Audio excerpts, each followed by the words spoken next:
अब मैं दरख्वास्त करता हूँ हज कमेटी ऑफ इंडिया के CEO जनाब डॉक्टर मकसूद अहमद ख़ान साहब से कि वो तशरीफ़ लाएँ और अपने तासुरात का इज़हार किया।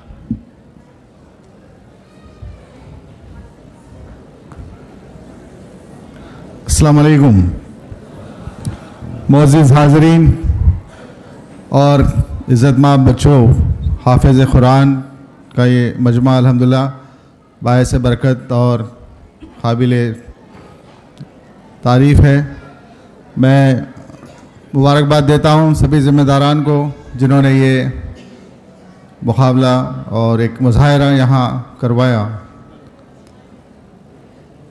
मैं पर्सनली जब हाफ़िज़ कुरान के बारे में सोचता हूँ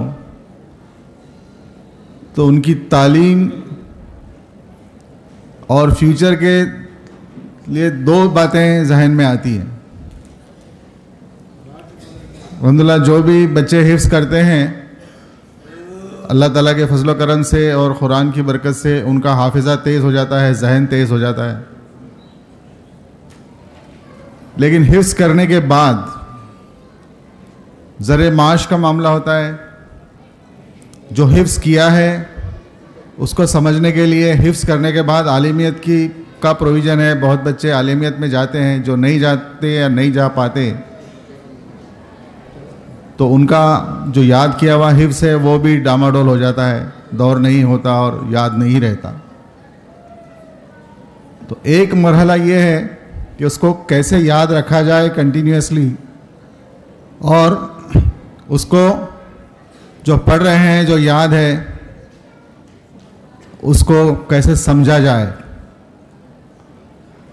अगर ये मरहला, और जो दूसरा मरहला है कि अगर इसके साथ साथ जो दीनी तालीम कोई ले ले, हमने कई लोग देखे हैं जो अच्छे ओहदे पे भी हैं और हाफिज़ भी हैं, डॉक्टर भी हैं, हाफिज़ हैं, इंजीनियर भी हैं, हाफिज़ हैं।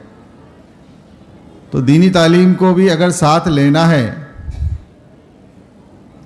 तो इसका जो आम तौर पे निज़ाम होता है कि वो हिफ्ज़ करने के बाद सही ढंग से वो दीनी तालीम की तरफ, मैं इसको बाइफरकेट नहीं करूँगा, दीनी दुनियावी तालीम, असरी तालीम जो साइंस और दूसरे उमूर की तालीम है, जो आपको माशरे में दीनियात के अलावा दूसरा काम करने के लिए ज़रूरी है। एक डॉक्टर बनना है तो उसको MBBS करना है, एक इंजीनियर बनना है तो उसको बैचलर ऑफ इंजीनियरिंग करना है। इस तरीके के कोर्सेज जो करने हो, तो इसकी असल शुरुआत तो हिफ्ज़ करने के बाद होती है। लेकिन आम तौर पे मैंने देखा है, मैं अपनी जगह गलत भी रह सकता हूँ, मैं उसके लिए मैं माफ़ी चाहूँगा अगर ये मेरा तजुर्बा गलत है। तो जो बुनियाद है, बेस है, वो कहीं जाकर बच्चों में मिसिंग पाया जाता है।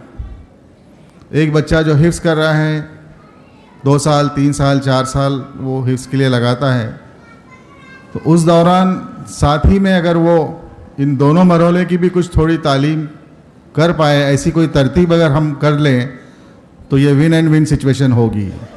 जब हिफ्ज़ कर रहे हैं तभी समझने की कोशिश करें कि हम क्या पढ़ रहे हैं, और उसी वक्त हमारे असरी तालीम की बुनियाद भी आ जाए, तब तो फिर वो उस बच्चे का क्या कहना। तो वो हिफ्ज़ भी कर लिया, क्या पढ़ रहा है वो समझ भी रहा है, और उसके आगे असरी तालीम के जो डिग्रीज़ लेनी है उसका पाया, उसका बेस भी पक्का हो गया है।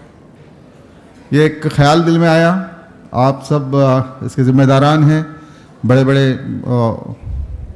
इल्मी इदारे, दीनी इल्मी इदारों के आप लोग रोए रवां हैं, तो इस पे गौर कीजिए और इंशाअल्लाह इसमें कोई तरतीब बन जाए तो हम हमारे मदरसों में ही तालीम और बेस ला लें, ऐसा कुछ करें ताकि सही में एक हाथ में कुरान और एक हाथ में लैपटॉप, ऐसे बच्चे हम अगर प्रोड्यूस कर सके तो अल्हम्दुलिल्लाह बहुत कामयाबी होगी। जज़ाकल्लाह।